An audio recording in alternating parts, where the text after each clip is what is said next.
Hi friends, hope you're doing fine. Today I'm sharing my learnings from the book Black Box Thinking by Matthew Syed, where the author mentions why most people never learn from the mistakes, but some do. Success can only happen when we confront our mistakes. More people die from mistakes made by doctors and hospitals than from the traffic accidents. Aviation, on the other hand, has created an astonishingly good safety record because mistakes are learned from rather than concealed. What is black box thinking?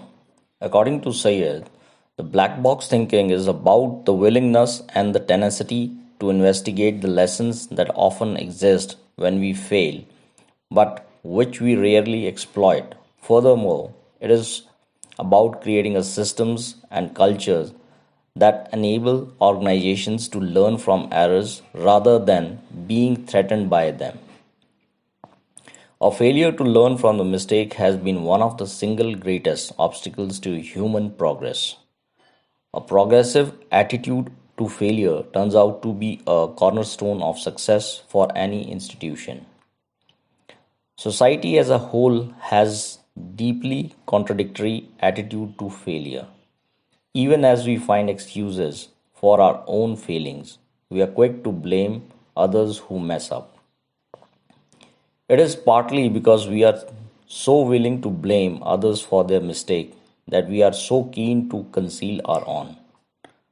We anticipate with the remarkable clarity how people will react, how they will point the finger, how little time they will take to put themselves in the tough situation, high pressure situation in which the error occurred.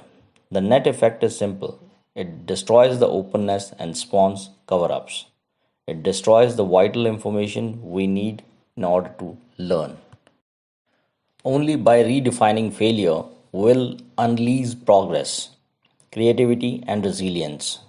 So, just to re emphasize, for our purpose, a closed loop is where failure does not lead to progress because information on errors and weaknesses is misinterpreted or ignored. An open loop does lead to progress because the feedback is rationally acted upon. In each case, the investigators realized that the crews were losing their perception of time. Attention, it turns out, is a scarce resource. If you focus on one of the things, you will lose awareness of the other things.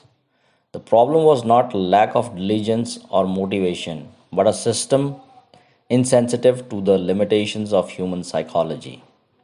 When people don't interrogate errors, they sometimes don't even know they have made one, even if they suspect they may have. The mnemonic, which has been used to improve the assertiveness of junior members of the crew in aviation, is called PACE. PACE. P stands for probe, A for alert, C for challenge, E for emergency. The black box thinking is about creating a system and culture that enable organization to learn from errors rather than being threatened by them. In effect, practice is about harnessing the benefits of learning from failure while reducing its cost.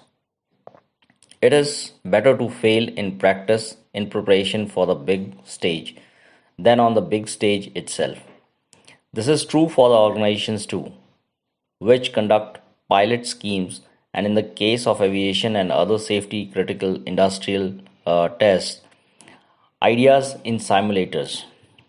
In order to learn before rolling out the new ideas or procedures.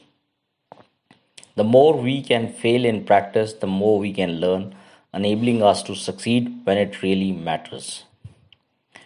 When we are confronted with evidence that challenges our deeply held beliefs, we are more likely to reframe the evidence than we are to alter our belief. We simply invent new reasons, new justifications, new explanations. Sometimes we ignore the evidence altogether. Cognitive dissonance occurs when the mistakes are too threatening to admit to. so they are reframed or ignored. This can be thought of as the internal fear of failure, how we struggle to admit mistakes to ourselves. The problem today is that we operate with a ballistic model of success. The idea is that once you have identified a target, like creating a new website, designing a new product, or improving a political outcome, you come up with really clever strategy designed to hit the bullseye. Success is not dependent on before the event reasoning. It is also about after the trigger adaptation. Marginal gains is not about making small changes and hoping they fly. Rather, it is about breaking down the bigger problem into smaller parts in order to rigorously establish what works and what doesn't. If we wish to fulfill our potential as an individual as an organization, we must redefine the failure. If you're interested to watch such inspirational and knowledgeable summaries which can transform your life, then hit the like button and subscribe to our channel for more updates.